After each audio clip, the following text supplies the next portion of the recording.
Hey guys, into the end here. Gonna play a few games with the deck called Power Overwhelming that I just did a deck tech on. Currently ranked Gold 1. I haven't had too much time to play since the reset.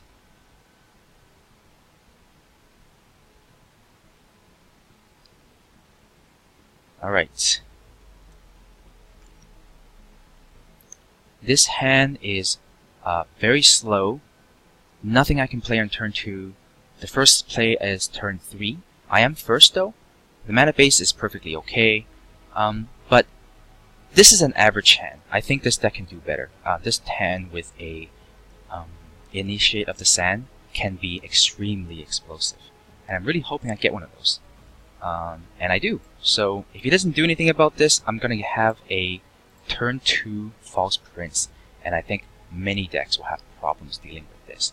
But not the red ones, they can torch it. Unfortunately, I drew another Sigil. That means if he answers this thread, I will have nothing unless I top deck some. Not a good place to be. Some kind of control deck, which makes these permafrost really poor. I can maybe expect a torch or a desert marshal. Nope, he has neither of those. Then he's in trouble. Is this some kind of a Icaria Blue list? Yeah, that's not a good answer to this, because if you silence it, it just stays 5/5 forever. I am just going to do this and attack him for 6. Harsh Rule is 2 turns away, which I'm just going to bank on him running. But he may die before he plays the Harsh Rule at this point. He needs to kill one of these units right away, or he won't make it the next turn. Or no, well, he'll be at 1 when next turn comes around. Oh, it is some kind of Icaria Blue list. He can kill the Initiate, but he's still taking his hand. Okay, it's a good thing that I drew a Temple Scribe because I have no problems running this into a Harsh Rule. This one I will save until after the Harsh Rule. So basically right now is Harsh Rule or bust. Does he have it? He does. It's too bad that I don't have any Dawnwalkers in play, but I think this is enough pressure. He needs another Harsh Rule. If he had Vanquish, he would have used it. And if he had Torch, he would have used it. So this is his only out. And his weapons are too small to kill anything with 5 toughness, unless he buffs them somehow. The Rune Hammer is not good enough. And the Char Chain Flail will kill himself. Okay, so this takes away the Overwhelm. We'll buy him some time. Otherwise, he would have been dead. He can double block and kill my unit, so let's not give him the opportunity for that. So he's in the same predicament as last turn. He needs to find an answer to this. And I'm not going to play the Sigil because if I drew Mystic Ascendant, I want to be able to draw a card off it right away. And I don't need anything. I don't need 7 power for anything in this deck. Okay, okay, so this he's staying alive, but barely so. So the question is, do I run the second Rhino out there? And so he's already used 2 Harsh Rules. The chance of him drawing another one is 2 in 60, which is not great. If I don't play the Rhino and he kills this one, then I'm actually kind of far behind. So I will take the calculated risk of 2 in 60 that he doesn't have the 3rd Harsh Rule. Yeah, so if I didn't play this Rhino, he would have just killed the first one, and then I would be behind. Okay, so that was a pretty typical example of how this deck runs. You're so fast and so aggressive that people are just constantly on the back foot trying to stabilize. And if I had any Dawnwalkers that game, it would have been a very, very easy win. Even through 2 Harsh Rules. So yeah, I think this Time Primal big units deck is very good, and I really like the blues inclusion. I like the fact that there's backlash, and I really like attacking people with the serfs. It's this thing. Nothing can brawl with this in the game, so it's just the biggest brawler. This hand is not great. I can see another card, but it's a random card. I have a backlash, which I don't need. I primarily want to use it to protect my threats, and this is basically a 4-power hand, so it is not good enough. Okay, this one is okay as long as I draw a power source by turn 3. Then this hand is quite good. Uh-oh, getting a little dangerous. Let's play the Wisp. Worst comes to worst, we can suit up the Copper Conduit, or not suit up, but play it for 2. But because we have a Tempo Scribe, I'm just gonna... Oh, I can't play the Tempo Scribe. Uh-oh. And against an aggressive deck, this is quite scary. I am gonna play the Copper Conduit for 2, because if I don't draw any power sources, this is the best I can do anyway. And if I do draw power sources, I'm gonna be busy playing these units here. So, basically, under no circumstance would I be holding this for many, many turns. Offer him the trade, which he will not take no matter what. So I want to play the Dawnwalker to develop my board. The plan is to put Zenin Initiation on this, kill his Vadius the next turn. Oh no, I'm taking 7. Actually,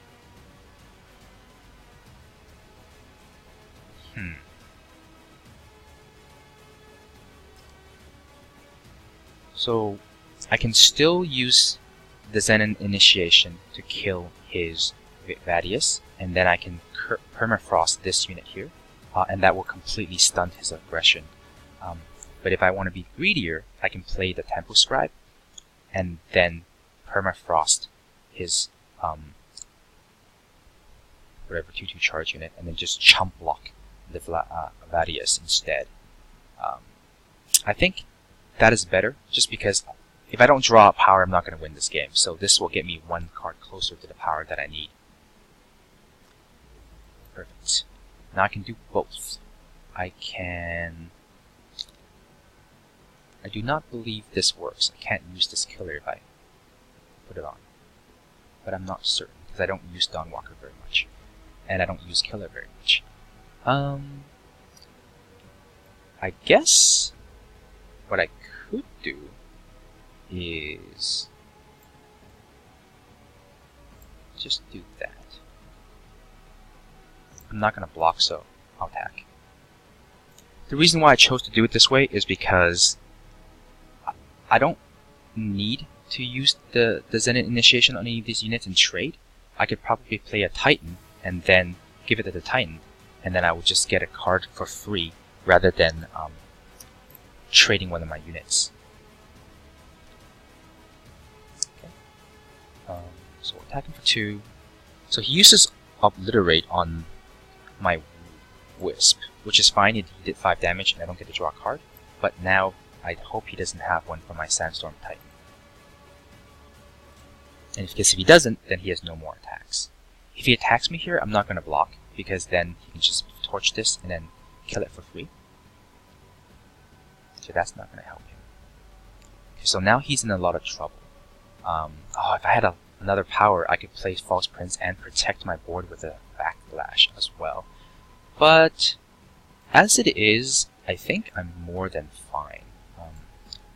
I'm going to attack him and offer him the double block. If he wants to trade 2 units for mine, that's perfectly fine. Which, of course, he doesn't. So we'll play the second Sandstorm Titan, and at this point, I think it's very difficult for a burn player to catch up. He needs to kill both my Sandstorm Titans with burn spells, which will be very difficult. Yeah, he can only play a permafrost on my 2/2. That's not good enough. So I think I'm just going to destroy him on board here. So he can suit this up when he has 1 more power source, so I'm going to kill this one first. Perfect. I'll backlash his backlash. Yeah, he's in a lot of trouble. Yeah, he concedes. Another reason why backlash is so good. Yeah, so as you can see, I got stuck on 4 power and even missed the land drop and still very easily won that game.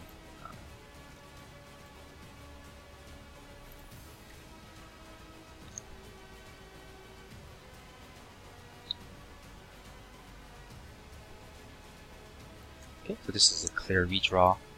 No decision needed. Wow, this hand could potentially be amazing, but I do need another time sigil because if I don't draw a time sigil, I'm just going to sit there with 2 initiates with lots of power and nowhere to spend it.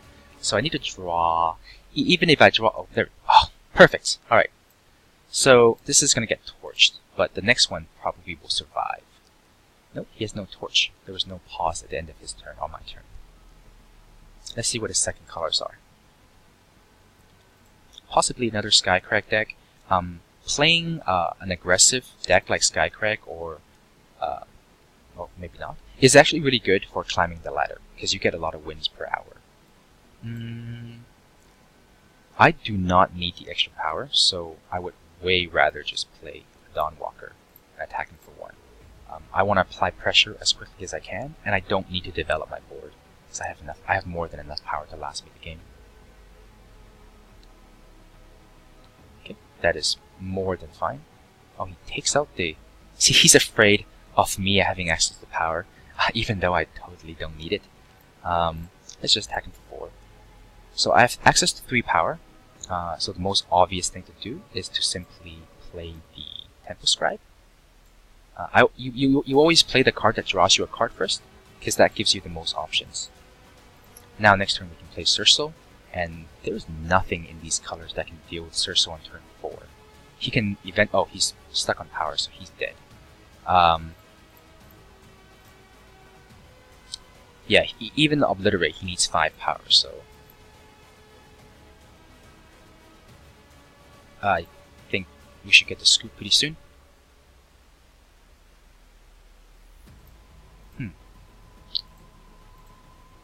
It's a weird card.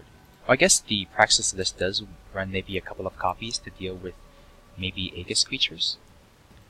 But you already have Predatory Cranosaur to deal with those. Yeah, so this is going to be brutal for him. Killer on Cerso is disgusting. Yeah, and it also overwhelms for 5 damage, which is just sickening. Okay, that was... So we're one more win away from hitting Diamond. Let's see if we can keep this win streak going.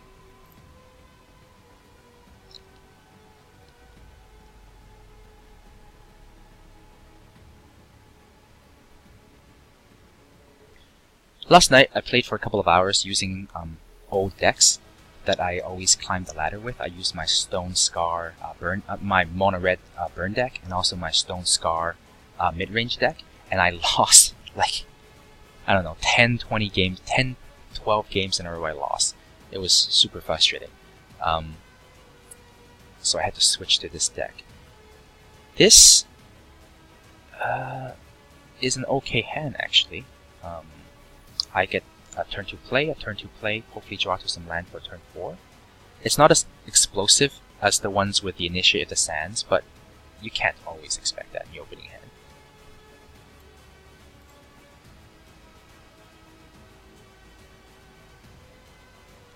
I do want to see some power, though.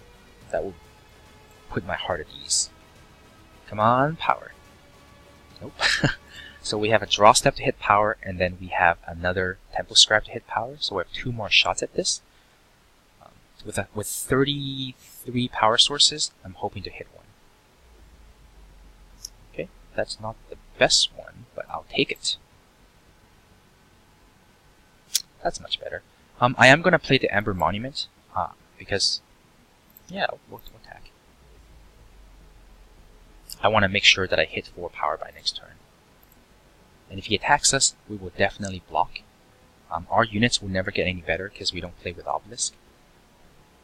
And the reason I don't want to play with Obelisk is because of consistency issues.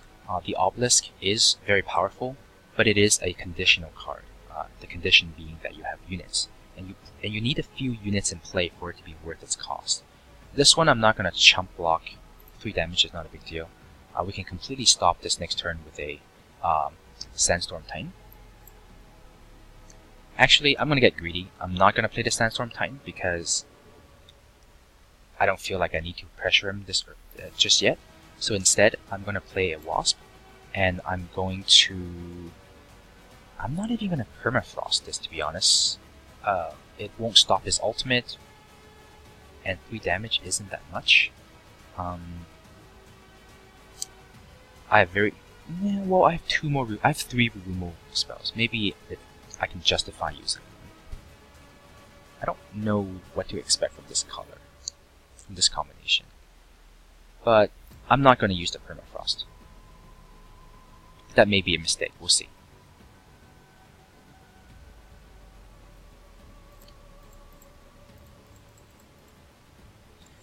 One argument for using permafrost is because I am stuck on lands, and I'm going to be using up all my lands, my mana, but once I cast a Titan, I don't have any lands to play the 6 drops anyway, so I feel like I can just wait. That's fine, I'm not worried about the card advantage right now. I'm actually more worried about just making sure I don't die. Let's play this, and all of his units are 1 toughness, so we're just going to attack.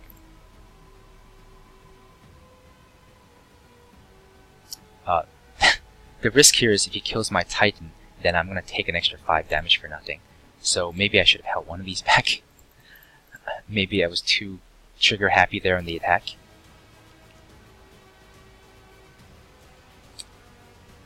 Yep, I do take an extra 5 damage. Oh no. Holding one of these back would have prevented these guys from attacking, I think. So that was a misplay. And if I die by 5 life, we'll know why I died. Now we're in some trouble, so let's do that. Let's fetch our 6th land that we desperately need.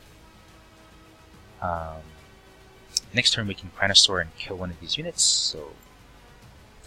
I might actually have to play the Cranosaur and kill his permafrosted Diogo, which is really bad. Oh no, it's not permafrosted anymore, so we'll go ahead and kill it.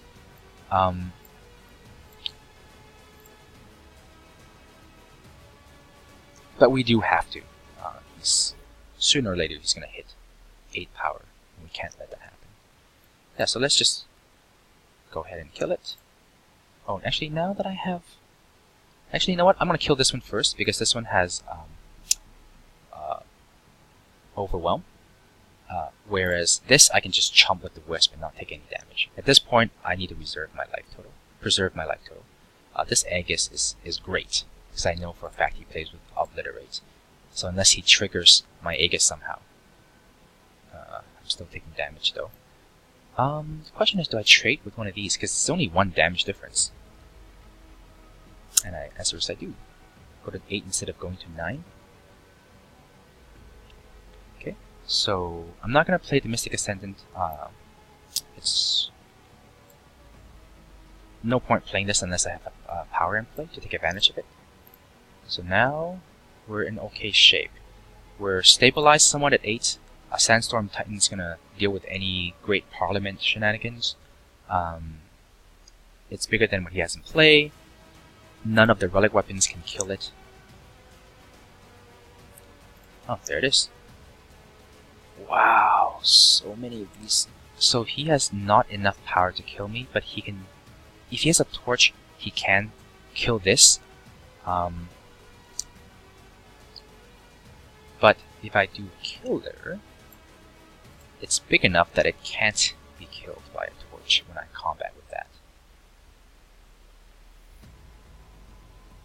It's too bad I don't have any Dawnwalkers. Having a Dawnwalker with Killer would be amazing.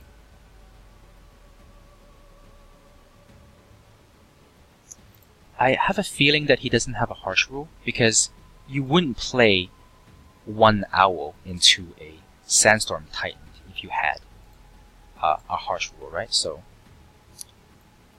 okay. So, I'm going to play out my threats and not worry about the Harsh Rule. He is going to kill me in 1 more turn. Oh, ouch. Actually, well, I'm dead this turn. Wow, okay. So, if I had not made the mistake and have 5 more life, I would be able to kill one of his units next turn and maybe stabilize? Not so sure, but that was certainly a misplay. Whether or not it cost me the game, I'm not sure. But Diogo did a lot of work there. No blue mana, so we're gonna have to redraw this. Oh, this hand is great if I draw another time. Sigil.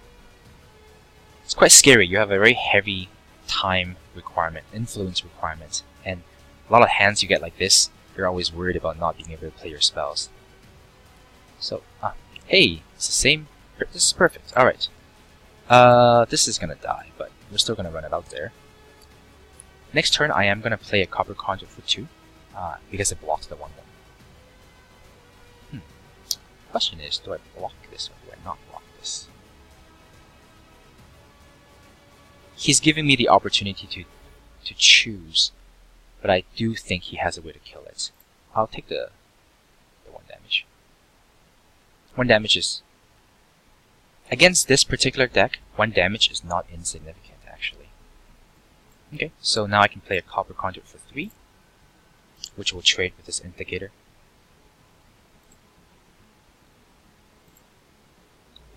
Oh no.